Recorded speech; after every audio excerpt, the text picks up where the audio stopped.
वो जो उन्होंने कहा था कि 15-15 लाख रुपया देंगे, कहाँ दिया क्या उन्होंने? कहा था कि महंगाई दूर करेंगे, किया क्या उन्होंने? कहा है कि 500 रुपये गैस सिलेंडर तो 500 रुपये गैस सिलेंडर होगा, नहीं कि 1200 रुपये गैस सिलेंडर होगा। ऊपर हाँ सब तो ऊपर देख करके वोट दे ले रही, ऊपर वाला से जाकर के समस्या बताओ, हमारा हाथ थोड़ी दे ले रही। तो सीतामढ़ी में सर विपक्ष भी कहीं ना कहीं देखा जा रहा है शायद तगड़ा है, क्या लगता है कि भारी पड़ेंगे आप उन पे या वो आप पे भारी पड़ेंगे? देखिए, इस देश के संविधान को ख़त्म करने का कोशिश किया जा रहा है बीजेपी के द्वारा, और BBC हर न्यूज़ चैनल पे भी ये चल रहा है कि वैक्सीन में गड़बड़ी थी, जिसके कारण साइलेंट हार्ट अटैक आता है और लोग मारे जा रहे हैं। अच्छा, आपकी सरकार जो है वादा करते हैं 30 लाख नौकरियां के इस बार, लेकिन किसान के लिए क्या करेंगे इस बार? फिर मजदूर जो है जो कहीं ना कहीं बाहर कमाने जाते हैं उनके लिए क्या, रोजगार के लिए क्या करेंगे? इस पे क्या निर्णय लिया गया कि कोरोना काल में जो टीका लगा था, कोरोना का जो वैक्सीन पड़ा था कोविडशील्ड, जिसको लेकर बताया जा रहा है इससे हार्ट अटैक की परेशानियां बढ़ रही है, तो इसके लेकर क्या खुलासा करेंगे? बड़े बड़े बिजनेसमैनों के साथ इनका डील हुआ था, और उस डील में आज देख लीजिए हमारे खुद सगे भाई एकाएक हार्ट अटैक से मारे गए। ये वैक्सीन लगाने का, और वैक्सीन जो विक्रेता थे उन्होंने भी स्वीकार किया। उन्होंने अभी चुनावी घोषणा पत्र में उन्होंने कहा कि 15 अगस्त को हम 30 लाख बेरोजगारों को नौकरी देंगे। 17 महीनों में जो काम किया वो आप बिहार की जनता नहीं, पूरे देश की जनता नहीं, पूरी दुनिया की जनता इसको सराह रही है। अभी हमारी उपस्थिति सीतामढ़ी लोकसभा क्षेत्र में है और अभी देखा जा रहा है कि आरजेडी के वर्तमान में जो है जिला प्रधान महासचिव और पूर्व में जो सीतामढ़ी नगर परिषद के चेयरमैन हमारे साथ में बैठे हुए हैं मोहम्मद जलालुद्दीन खान जी। इनसे कई सारे मुद्दाओं पे बात करेंगे, चर्चा करेंगे। अभी चुनाव के लेकर काफी जोर से तैयारियां चल रही हैं, हर कोई जोर शोर अपना अपना रहे हैं, हर पैथरा को अपना रहे हैं ताकि इस बार विजय मेरा हो। लेकिन देखना यह है कि इस बार जनता जो है किनको चुनते हैं। आरजेडी कार्यालय में भी आए, इनसे मुलाकात हुई, इस तरह से बातें करेंगे। सर सबसे पहले स्वागत है, कैसे हैं? बहुत बहुत धन्यवाद आपका, जो आपने मौका दिया हम लोगों को अपनी बात रखने का। जी। अच्छा सर, हर कोई अपना जो है संकल्प दिखा रहा है कि मैं ये करूंगा वो करूंगा। तेजस्वी यादव जी पिछले बार भी कहे थे कि 17 महीना में मैंने वो कर दिया जो लोग 17 साल में भी नहीं कर पाया है। इस बार चुनाव के बाद जो है क्या आप लोग का संकल्प चल रहा है कि मतलब क्या कितना काम होगा, कितना जो है धरातल पे काम दिखाई देगा वास्तविक में? देखिए, हम लोग बोलने पर भरोसा नहीं करते। हमारे नेता माननीय श्री तेजस्वी प्रसाद यादव ने पिछले विधानसभा चुनाव में जो जनता से वादा किया था, आपको 17 महीने के कार्यकाल में उसको भरसक उन्होंने उप मुख्यमंत्री रहते हुए भी पूरा करने का कोशिश किया। 17 महीनों में जो काम किया वो आप बिहार की जनता नहीं, पूरे देश की जनता नहीं, पूरी दुनिया की जनता इसको सराह रही है। जी। तो हम लोग जो कहते हैं, हम लोग करनी में, कथनी और करनी में फ़र्क नहीं है। वही ले लीजिए मोदी जी को, जो उन्होंने कहा था कि 15-15 लाख रुपया देंगे, कहाँ दिया क्या उन्होंने? कहा था कि महंगाई दूर करेंगे, किया क्या उन्होंने? बल्कि उसके बदले उन्होंने अपने मित्रों को बाहर भगा दिया। नीरव मोदी देखिए, नीरव मोदी, मेहुल चौकसी 20,000 करोड़ रुपया लेके भाग गए। विजय माल्या 10,000 करोड़ लेके भाग गए। नितिन संदेशरा 6,000 करोड़ रुपया लेके भाग गए। ललित मोदी 3,000 रुपया करोड़ लेके भाग गए और कहे थे कि काला धन लाएंगे और सभी तमाम गरीबों को हम 15-15 लाख रुपया देंगे। तो उस तरह का वादा हमारे तेजस्वी जी नहीं करते हैं। उन्होंने अभी चुनावी घोषणा पत्र में उन्होंने कहा कि 15 अगस्त को हम 30 लाख बेरोजगारों को नौकरी देंगे।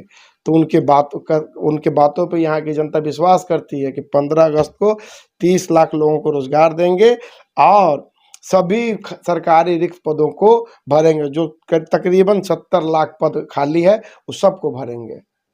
तो जो वो कहते हैं वो करेंगे सर जी। 30 लाख नौकरी की आशा इस पर जताई जा रही है आरजेडी की तरफ से। अच्छा सर, एक चीज और देखा जा रहा है, बिहार को मजदूर का फैक्ट्री कहा जा रहा है। क्या लगता है कि जब तेजस्वी यादव जी इस बार जब आते हैं अपने मुख्यमंत्री पद को जब निर्धारित करते हैं, तो क्या लगता है कि वाकई में मजदूर का फैक्ट्री कायम रहेगा या फिर खत्म हो जाएगी बिहार से? देखिए, निश्चित तौर पे ये भरोसा रखिए कि जिस दिन भी हमारे नेता श्री तेजस्वी प्रसाद यादव को नेतृत्व करने का मौका मिलेगा, जितनी भी बंद पड़ी हुई कारखाने हैं सब चालू हो जाएगी और छोटे छोटे लघु उद्योग चालू कराए जाएंगे और सबको स्वावलंबी बनाया जाएगा। कुटीर घर घर में उद्योग चलाने का उन्होंने उन्हीं के द्वारा चलाया हुआ है ना। 2-2 लाख रुपया प्रत्येक बेरोजगार, गरीबी रेखा जो नीचे उनको देने का उन्होंने आह्वान चलाया हुआ ताकि 100 रोजगार में उन लोग को ये कर दिया जाए ताकि मजदूर बाहर न जा पाए। हम लोग इस तरह नहीं है। कोरोना काल में देख लीजिए, लाखों मजदूर मारे गए। मोदी ने क्या किया? एक भी अस्पताल बनाया उन्होंने? जी। एक भी अस्पताल बनाया उन्होंने, जबकि उनको सबक लेनी चाहिए कोरोना काल के महामारी से कि उनको हर एक जिला में एक सुसज्जित एम्स के तर्ज पे नहीं बल्कि एक सुसज्जित अस्पताल बनाना चाहिए। लेकिन हमारे तेजस्वी प्रसाद यादव जी जब स्वास्थ्य मंत्री थे तो उन्होंने हर एक जिला को, जो जिला सदर अस्पताल था, आज आप देख लीजिए जाकर के सीतामढ़ी सदर अस्पताल को जी। कितना सुसज्जित और हर तरह के सुविधाओं से लैस कर दिया उन्होंने।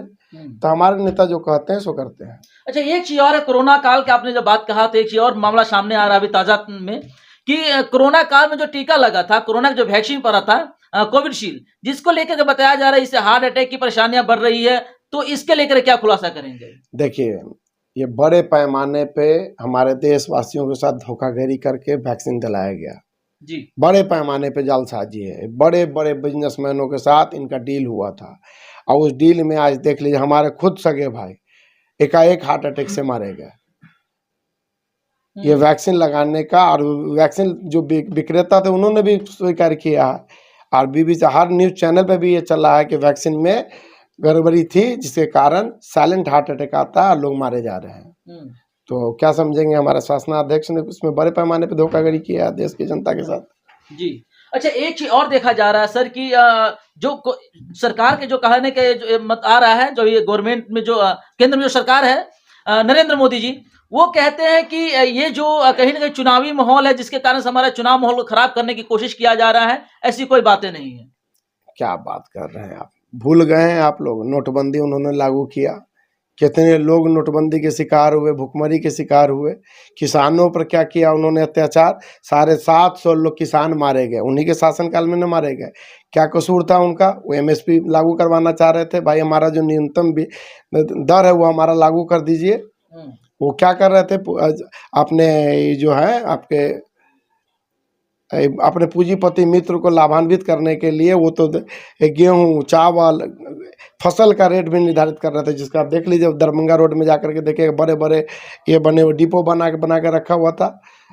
वो तो किसानों का हम लोग शुक्रिया अदा करेंगे कि उन्होंने ऐसा बिल पारित नहीं होने दिया, ताकि आने वाले दिन में वो रेट, अनाज का भी रेट वो लोग निर्धारित करता और हमारे लोग भूखे मरते। जी। अच्छा, आपकी सरकार जो है वादा करते हैं 30 लाख नौकरियां के इस बार, लेकिन किसान के लिए क्या करेंगे इस बार? फिर मजदूर जो है जो कहीं ना कहीं बाहर कमाने जाते उनके लिए क्या, रोजगार के लिए क्या करेंगे? इस पे क्या निर्णय लिया गया है आरजेडी? तो बताया नहीं आपको, सबको स्वावलंबी बनाएंगे, एक भी बेरोजगार नहीं रहेगा तेजस्वी प्रसाद यादव के नेतृत्व में। जिस दिन वो इस बिहार के मुख्यमंत्री बनेंगे सबको रोजगार मिलेगा। विपक्ष तो ये भी कहते हैं कि पुनः ऐसा ना हो कि जंगल राज आ जाए। भैया मेरे, राज तो आया है आपके मोदी जी का, भारत 142वें स्थान पे पहुंच चुका है विश्व के स्तर पर। 142, जो 76वें स्थान पे था तो 10 सालों में 142वें स्थान पे पहुंच गया हुआ है। ये तो राज आया है। हमारे नेता तो जो कहते हैं सो करते हैं। अच्छा, एक चीज और देखा गया है, जब नौकरी वितरण कर रहे थे गांधी मैदान पटना में तेजस्वी प्रसाद यादव जी, उस समय कहा गया था कि अन्य राज्य के भी कई सारे लोग यहाँ पे डिग्रियां लेकर के आए और नौकरी पाए बिहार में। तो ये नौकरी अगर बाहर दूसरे राज्य में नहीं जाता तो कहीं ना कहीं ये बिहार में रहता तो ज्यादा बिहार के लोगों के लिए ज्यादा फायदेमंद होता। देखिए, हर बात हमारे उप मुख्यमंत्री श्री तेजस्वी प्रसाद यादव पे मत मढ़िए जी। उस समय हमारे नेता उप मुख्यमंत्री थे, ठीक, उसमें हमारे बिहार के मुख्यमंत्री नीतीश कुमार जी हैं, तो कुछ उनका भी चला, कुछ इनका भी चला। इन्होंने रोजगार दिया, उन्होंने कुछ इसमें अपना रंगा लगाया होगा। जो हमारे आने दीजिए नेता को, बिहार के लोगों को रोजगार देंगे जी। देखिए, इस देश के संविधान को खत्म करने का कोशिश किया जा रहा है बीजेपी के द्वारा। अंबेडकर के संविधान को अगर इस बार अगर इस चुनाव में अगर उसको पूर्ण बहुमत मिल जाती है तो याद रखिए, हम लोग, हमारे नेता भी कहते आ रहे हैं, हम लोग भी कह रहे हैं कि अंबेडकर के संविधान को ये ख़त्म कर देगा। और आप लोगों को याद करना पड़ेगा, अमित शाह ने खुलेआम कहते हैं कि 50 साल राज करेंगे। मतलब साफ है कि पुतिन और किम जोंग की तरह इस राष्ट्र को भी घोषित कर देगा और लोग चुनाव से वंचित कर दिए जाएंगे और इस देश में राजतंत्र घोषित कर दिएगा। जो लोग देख रहे हैं सर बिहार के वासी, उनको क्या कहना चाहेंगे इस बार? हम यही कहना चाहेंगे कि दलित, शोषित वर्ग जितने भी लोग हैं इस बार तेजस्वी यादव में भरोसा करें, इंडिया गठबंधन में भरोसा करें और अपना एक एक मत इंडिया गठबंधन के उम्मीदवार को दें और जिताने की कोशिश करें। हम भरोसा दिलाते हैं, हमारे नेता भरोसा दिलाते हैं कि आने वाला दिन स्वर्णिम होगा। और जो हमने कहा है कि 500 रुपये गैस सिलेंडर, तो 500 रुपये गैस सिलेंडर होगा, नहीं कि 1200 रुपये गैस सिलेंडर होगा। सीतामढ़ी के जनता को लेकर के क्या आश्वासन मिल रहा है आरजेडी की तरफ से? हम और गरीब परिवार के महिलाओं को 1 लाख रुपये सहायता दी जाएगी। पुराने पेंशन योजना लागू किया जाएगा। बीजेपी सरकार की पेंशन योजना को बंद किया था, उसे फिर से शुरू कराएंगे। 10 करोड़ लोग लाभान्वित होंगे। बिहार को विशेष राज्य का दर्जा जो नीतीश जी मांग रहे हैं, उसको हम लोग कह रहे हैं कि हम लोग पूरा करेंगे अगर हमारी सरकार बनेगी तो।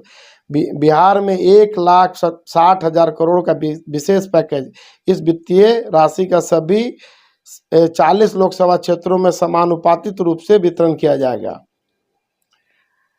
फसलों का न्यूनतम समर्थन मूल्य एवं स्वामीनाथन रिपोर्ट की सिफारिशों को लागू किया जाएगा। ड्यूटी के दौरान शहीद अर्धसैनिक बलों जैसे सीआरपीएफ, आईटीबीपी, एसएसबी, सीआईएसएफ इत्यादि जवानों को शहीद का दर्जा दिया जाएगा। 4 वर्षीय अग्निवीर योजना को हम लोग बंद कर देंगे। बिहार में 5 नए एयरपोर्ट पूर्णिया, भागलपुर, मुजफ्फरपुर, गोपालगंज एवं रक्सौल में शुरू किया जाएगा। मंडल कमीशन की शेष सिफारिशों को लागू किया जाएगा। देश भर में जातिगत जनगणना कराई जाएगी। बिहार के तर्ज पर देश में आरक्षण का दायरा बढ़ाया जाएगा। बिहार में औद्योगिकरण को बढ़ावा दिया जाएगा। ये हमारे तेजस्वी यादव और इंडिया गठबंधन के जन वचन के द्वारा आप लोगों को ये वादा करते हैं हम। जी, अच्छा, सीतामढ़ी में सर विपक्ष भी कहीं ना कहीं देखा जा रहा है शायद तगड़ा है। क्या लगता है कि भारी पड़ेंगे आप उन पे या वो आप पे भारी पड़ेंगे? नहीं, विपक्ष यहाँ साफ है जी, विपक्ष यहाँ साफ है। मतदाता पूरी तरीके से गोलबंद हो चुकी है। इस बार सीतामढ़ी का जो प्रत्याशी हमारे डॉक्टर अर्जुन राय जी है, अपार बहुमत से जीतेंगे। हमको लगता है कि Guinness book of world record में इस बार सीतामढ़ी का नाम आयद होगा। सीतामढ़ी में कई सारे समस्याएं हैं। सीतामढ़ी में विशेष क्या यहाँ पे विकास की बातें कर रहे हैं? सीतामढ़ी में देखा जा रहा है कभी काफी दिनों से लोग जाम का यहाँ माहौल को झेल रहे हैं, एक्सीडेंट को झेल रहे हैं कि न जाने जो रास्ता बना हाईवे उस पर डेली कुछ लोग मर रहे हैं। यहाँ पे अभी जो रेलवे पुल है वो भी बनने में न जाने कितने वर्ष लग गए, अभी तक कंप्लीट नहीं है। तो क्या लगता है इसी तरह से रोजमर्रा की जिंदगी सीतामढ़ी वासी जीते रहेंगे या फिर इन सबसे उनको निदान भी मिलेगा? हमारे नेता जो है माननीय अर्जुन राय जी, जो प्रत्याशी हैं सीतामढ़ी 5 लोकसभा क्षेत्र के, इनके काम के लिए, इनका जो 5 वर्षों में इन्होंने जो काम किया था, आज भी सीतामढ़ी की जनता भूली नहीं है। जिस रोड की बात कर रहे हैं, जिस रेलवे फ्लाईओवर ब्रिज की बात कर रहे हैं, हमारे नेता ने 2 पिलर खड़ा करवाया। आज तक 10 सालों में उस पर फ्लाईओवर नहीं बना। फिर हमारे तेजस्वी प्रसाद यादव जी आए तो फ्लाईओवर का काम चालू हुआ है। तो ये सब हमारे नेता 5 सालों में जो काम किया, उसी के एवज में क्षेत्र की जनता उनको हाथों ले करके वोट में बदल करके उनको इस बार जिताने जा रही है। अच्छा, अर्जुन राय जी पुनः आ रहे हैं इस बार कई वर्षों के बाद में, कई चुनाव के बाद में, तो क्या लगता है पुराने अंदाज में फिर से दिखेंगे या उससे भी कड़ी रूप दिखाई देगा उनका? हमेशा से अर्जुन राय जी जनता के बीच रहे हैं और जनता की समस्याओं से रूबरू रहे हैं। आप लोगों को पता होगा, हमारे नेता ये नहीं है, उनके नेताओं की तरह नहीं है। बीजेपी जनता दल यूनाइटेड के जो कहते हैं, क्षेत्र की जनता जब जाती है अपनी समस्या लेकर के, तो वो कहते हैं ऊपर, हाँ सब तो ऊपर देख करके वोट दे ले रही, ऊपर वाला से जाकर के समस्या बताओ, हमरा यहाँ थोड़ी दे ले रही। लेकिन हमारे नेता अर्जुन राय जी हर एक गांव, मोहल्ला, कस्बा, हर एक जगह पर जनता की समस्याओं से रूबरू हुए और उनकी समस्याओं के निराकरण के लिए हमेशा लड़ते रहे हैं। आपने देखा होगा कि हमारा नेता कभी भी क्षेत्र छोड़ करके बाहर नहीं गए, हमेशा जनता के बीच में रहे हैं। उसका प्रतिफल है कि आज सभी समुदाय के लोग एक मत होकर के उनको वोट कर रहा है। चलिए, बहुत बहुत धन्यवाद सर समय दिए इसके लिए। तो दोस्तों, क्या लगता है कि इस बार जो है सीतामढ़ी लोकसभा क्षेत्र में विकास होगा, बदलाव होगा, या फिर पुनः जैसे पहले की तरह जो रोजमर्रा की जिंदगी जी रहे थे सीतामढ़ी वासी, इस बार भी क्या उनका वही हाल होने वाला है? हालांकि हमारे नेताजी दावा करते हैं, उन्होंने घोषणा पत्र भी निकाले कि कैसे रोजगार दिया जाएगा, कैसे यहाँ पे नौकरी पे काम किया जाएगा, जॉब पे काम किया जाएगा। उन सबका जो घोषणा पत्र सामने आया है। अब देखना है कि कितना उन पे काम होता है और आप लोगों को क्या कहना है इस इंटरव्यू के बारे में, हम दोनों की जो वार्तालाप है उनके बारे में खुल करके कमेंट बॉक्स में दीजिएगा। हाँ, और इस बार किसकी सरकार आप चयनित करते हैं कमेंट बॉक्स के जरिए जरूर बताइएगा। बाकी आप देख रहे थे संपर्क बिहार, श्रृंगार न्यूज और खबरें देश दुनिया। जय हिंद, जय बिहार।